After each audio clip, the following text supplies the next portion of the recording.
Minion in Hogwarts Legacy is out, and not without a flurry of controversy. And instead of just parroting things I heard on social media, I decided to do my own research. Here's what I came up with.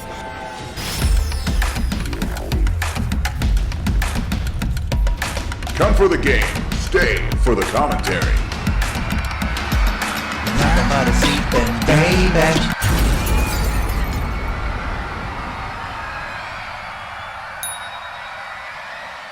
For full disclosure, I did not go into this task without any bias because I had read some of the things J.K. Rowling had said about the transgender community, and had I, when I started this undertaking, known what I know now, I might have just walked away from this project. You should also know that I don't exactly have a dog in this race, maybe a little dog, because I feel the anger towards the developers is misdirected, and I worry that my children, who have no involvement in grown-up politics, might be affected in some way. Still, I did my very best to look at everything I found objectively to gather the facts. This video is so long because I want to cover all the bases and inform properly, not just give you a snippet of something to be angry about and then send you on your way to go spread that anger to others. There's going to be a lot of ups and downs on this ride. I hope you stick it out with me. I am going to be addressing some of the specific things people on social media have said to me on this subject in an effort to confirm truth and expose misinformation, respectively. Please bear in mind that I'm not trying to tell you what to do or what to think with this video. I just want you to have actual information. Let's start with what I found on Rowling and her position and actions regarding transgender issues. This all started with a few low-grade transphobic tweets by the author, more ignorant than hateful, but when she was confronted with her words, she doubled down and wrote like a blog post, which, by the way, I actually read. These are my own findings, not what I have heard other people say about it. In her essay, Rowling suggests that the existence of trans people is some kind of threat. She expresses concern that young women, cis and trans, are being tricked into transitioning. She states that an increasing number of transgender people are regretting their decision and are now detransitioning, which is a reversal of the process. Her words perpetuate the idea that transitioning is a quick and simple process that can be done impulsively, like a tattoo, and also to children, when in fact it's a very long and difficult process that does not immediately involve any kind of surgery or even hormone therapy. People of all ages wishing to transition have more than enough time to weigh their decisions and change their minds if they discover it's not for them. A big part of the transitioning process is finding out what's right for you. There's a lot of misinformation on detransition statistics. Millions of dollars are being spent worldwide on biased studies that make it look like transitioning is a hasty or impulsive decision that many later regret. But under actual scrutiny, these findings quickly fall apart. The general gist of J.K. Rowling's post is that trans women are not women at all, and the transgender community is some kind of predator that preys on confused young people. Actual unbiased statistics show that very few people detransition, and in more than half of those cases, those detransitions are not exactly voluntary, but they were sought out in response to fear and pressure from people who opposed the transition in the first place, usually family members. I don't know the current statistics on suicides resulting from that kind of pressure, but even a little suicide is too much suicide. Rowling leans on that tired old trope of how trans activism is endangering women in public bathrooms by allowing or encouraging men to go inside. Because putting on a skirt is how you trick the bouncer into letting sexual predators in. Wait, women's restrooms don't have bouncers? Men could just go in whenever without putting on women's clothing first? Yeah, that argument is played out and it's stupid, but people still somehow keep using it. Also, clothing doesn't have a gender. That's just as made up. And if you want to talk doubling down on your bullshit, in the midst of all this controversy, she releases a detective novel called Troubled Blood, in which, apparently, a man dresses up like women to get into their safe spaces in order to kill them. This is like being accused of arson and then walking up and down the streets carrying a flamethrower.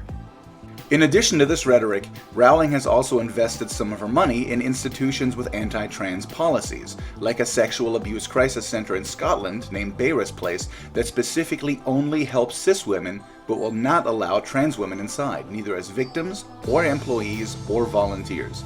So if you've heard that Rowling is using her wealth to fund the anti-trans agenda, then you've heard right. I've heard that argument that Rowling isn't anti-trans, she's just pro-women. Tomato, tomato. Trans women are women. Welcome to the 21st century.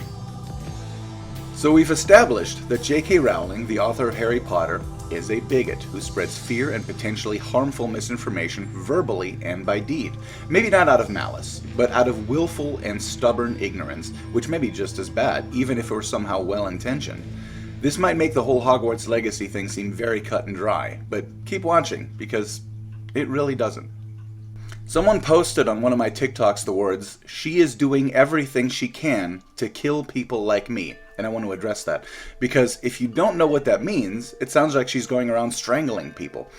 Bigoted statements, especially when made by public figures, have a long proven history of being directly related to rises in violence towards the group in question. By contributing to transphobic anger, Rowling has blood on her hands. In the process of making this video, I've learned that proper wording is extremely important. Yes, Rowling is financially supporting people who deny help to victims if they are trans. No, she's not actually killing anyone. Yes, her words and actions towards trans people can very well cause them to be at risk of violence. And hopefully now you understand what that means. In 2022, 32 trans and non-binary people were killed in the US. It's now March of 2023, and the number is already 6 for this year. To devalue or dehumanize them contributes to those statistics. So let's talk about Hogwarts Legacy and how buying it supports a transphobic billionaire. In short, it does not. Here's the long version. As a game dev of many years, I have first-hand experience in the game industry. Of course, I haven't seen the actual license agreement regarding Hogwarts Legacy, but I can tell you what the industry standards for this kind of deal are.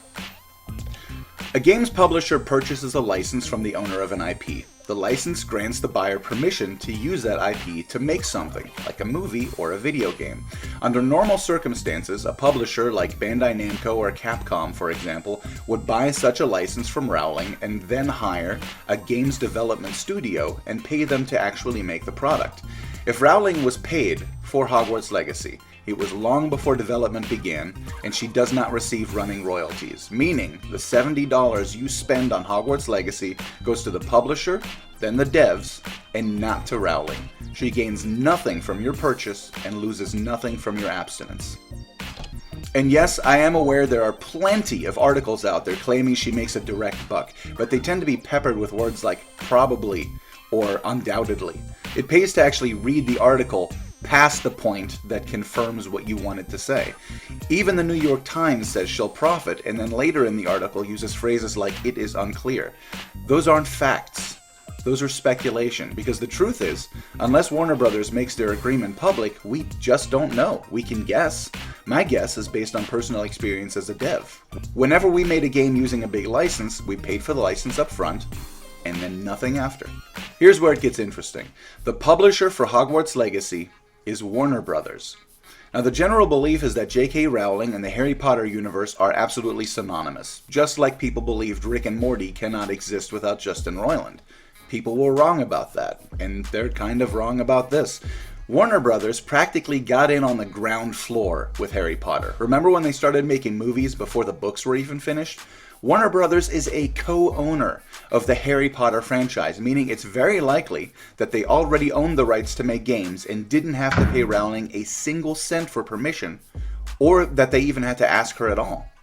When you buy Hogwarts Legacy, none of your money goes to Rowling. Let me say it again.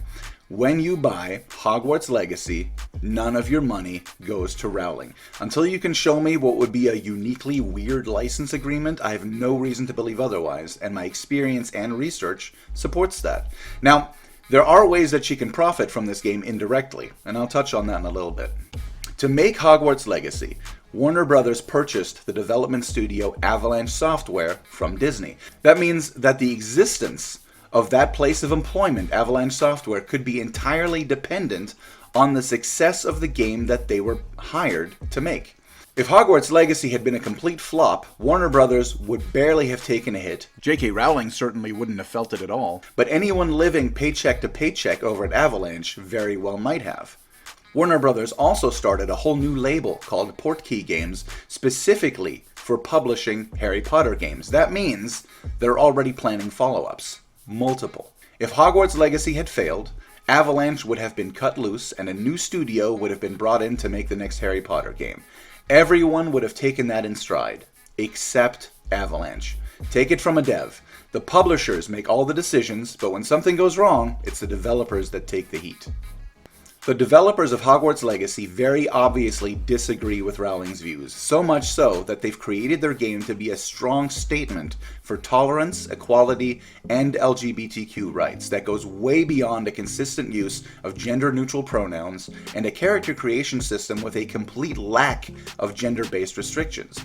Everywhere you look in Hogwarts Legacy, people of all colors and gender identities are complete equals. Check it out, even the ghosts are gay. Care to dance? What you'd never ask. What a handsome couple we made. The devs made a clear statement and do not deserve to be the targets of your enmity. Far from it. They deserve our support. Not only is Hogwarts Legacy an outstanding and extremely well-made game, I believe it to be a massive digital middle finger in the face of J.K. Rowling and her hateful rhetoric. That comes with some caveats, of course. The first trans witch or wizard you meet is Sirona, the proprietor of the Three Broomsticks in Hogsmeade. Sirona is a trans woman with the word Sir in her name. Sirona is a real name with Celtic origins, and maybe it was given to her innocently, but it struck a chord and might be intentionally backhanded. I can't say which, but I do think one of the many people involved in the creative process of making this game should have caught that and changed it to be safe. If you don't know what dog whistling is, imagine you and someone you had an argument with that morning are out in public and they say something that sounds completely innocent to everyone else but references your argument. Only you hear that dog whistle, and now you're upset and onlookers think you're the asshole. Sirona may or may not be a dog whistle. I don't believe that she is, but that she could be seen as one means that someone dropped the ball during the creative process. If it helps, Sirona was very clearly not a last-minute addition made to the game to appease the transgender community. As a developer who has played the game, I can confirm she's very well integrated into the game and the story. Completely changing characters post-development is a huge and expensive pain in the ass, and it takes time developers don't have when they have a deadline for Goldmaster breathing down their necks. Nothing about Sirona seems last minute. They took their time with her, just like they seem to have done with all of the other LGBTQ witches and wizards that you meet in the game. You might be waiting to see if I talk about goblins and antisemitism. Let's do that now. Through the years, some people have claimed that the race of fantasy creatures known as goblins are a hateful representation of the Jewish people. Even before we had keyboards, we had keyboard warriors. Quite often, if you go looking for a specific problem long enough, you're going to find it. 1612, you say. You've been holding on to that little nugget, and now you've got me. Let me explain what this refers to. In the world of Harry Potter, there was a goblin uprising in the year 1612 in which goblins felt misrepresented in the wizarding world and fought back. 1612 was also the year of a real-world massacre of the Jewish people in Germany in which the Jewish community rose up and fought back. Or so social media tells it. What actually happened, what is called the Fettmilch Uprising, was actually a bunch of German bakers, led by Vincent Fettmilch, looting and rioting in Frankfurt in protest of city leadership and the high price of grain. And while seeds for that outburst were sown in 1612, the actual riot wasn't until the year 1614.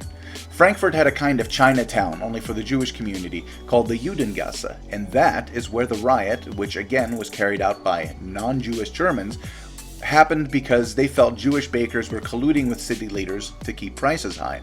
They looted the homes of roughly 1,400 Jewish people living there at the time. Only 2 Jewish people and 1 rioter were killed in the chaos. City leaders made immediate reparations to the Jewish community, and the instigators of the riot were arrested, tried, and executed.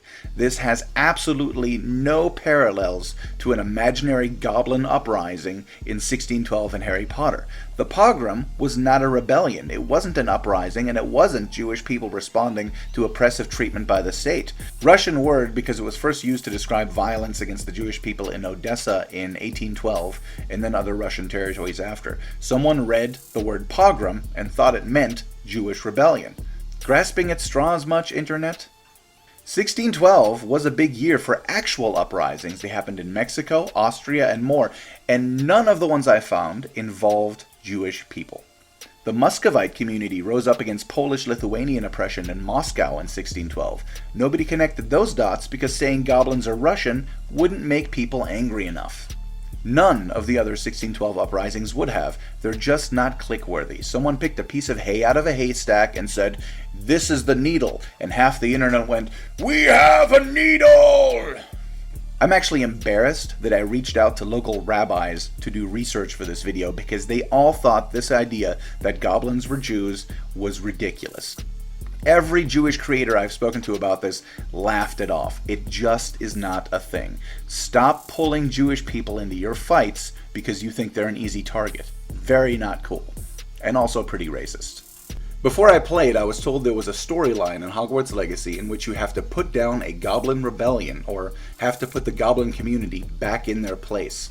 Like so many other things being said about this game, I consider this to be harmful misinformation, and it's completely made up. The villain in Hogwarts Legacy is a goblin named Ranrock. And I don't want to spoil it for you, but I don't think he's even the final boss. Someone else is pulling the strings.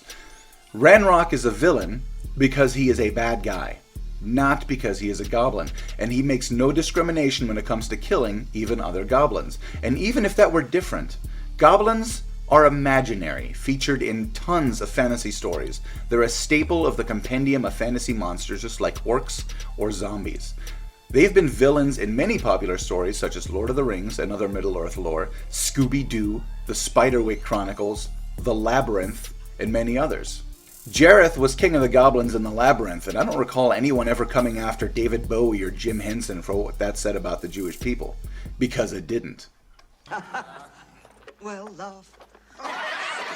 Goblins are no more Jewish than orcs are Norwegian or kobolds are Lithuanian. If you look at a goblin and see a Jewish person, that isn't a goblin problem. That's a you problem.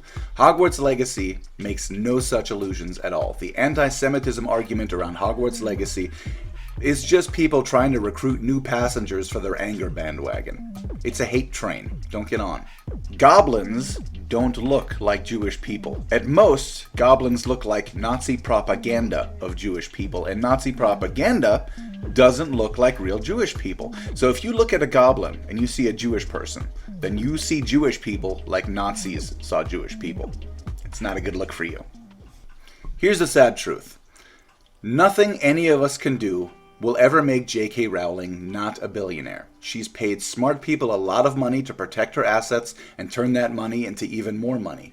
Even if no one ever buys anything Harry Potter related from now until the end of time, she's gonna be just fine. You can choose to withhold your financial contribution, but you can't tell other people what to do with their money. What you absolutely can do is try to enact positive change. You know, act out of kindness instead of anger. But don't listen to me, I don't have authority to speak on most of this stuff. LGBTQIA+ advocacy group GLAAD directly asked people not to fuel the hate on this, but to direct their anger into something positive, like actually doing something to support trans rights. And I agree, it's easy to criticize and be angry, but if you really want to make a difference, please join me in donating to organizations like GLAAD. Saving $70 on something you didn't need anyway isn't activism. It's actually quite passive, and yelling at people who do spend that $70 isn't activism either, it's just bullying. I'm not saying you have to donate $70. I certainly couldn't afford that. I donated what I could because I could, and every little bit counts. People have a right to be upset, and good reason to act on and vocalize their position and their rights. But every time you contribute to the spread of misinformation or attack someone on someone else's behalf, no matter how good your intentions, you are setting those communities back by robbing them of credibility. I understand the urge to exaggerate your point to get people on board with your justified emotions, believe me, but when you lie in someone's name, you damage the trust people have in that name. So before you go parroting things you see on social media, please research the facts yourself. In the end, it isn't about whether or not Rowling gets paid for Hogwarts Legacy. It's about the stain she put on the entire franchise and how that has hurt people. I want to address a comment I keep seeing, that the transgender community is bullying kids and streamers who play Hogwarts Legacy. Stop saying that. The transgender community is not bullying anyone. Angry, uninformed individuals are bullying people. The bullies don't represent or speak for any community, even if they claim to, and I strongly believe they are doing harm to the communities they claim to speak for. To be clear, telling someone they're a bad person or that they should be ashamed for not agreeing with you is bullying. And speaking as a father, if anyone ever told my kids they're bad people for liking Harry Potter, I'm going to put them on their ass for it. Bullying is never okay, and bullying for a good cause is an oxymoron. To those of you doing the bullying, when you respond to something with the same or even higher levels of hate and anger, you've already defeated yourself, because no matter what words you're using, you are spreading anger and resentment, and that is ultimately what contributes to more violence. When you make a kid cry on Twitch because they like Harry Potter, you're a bad person.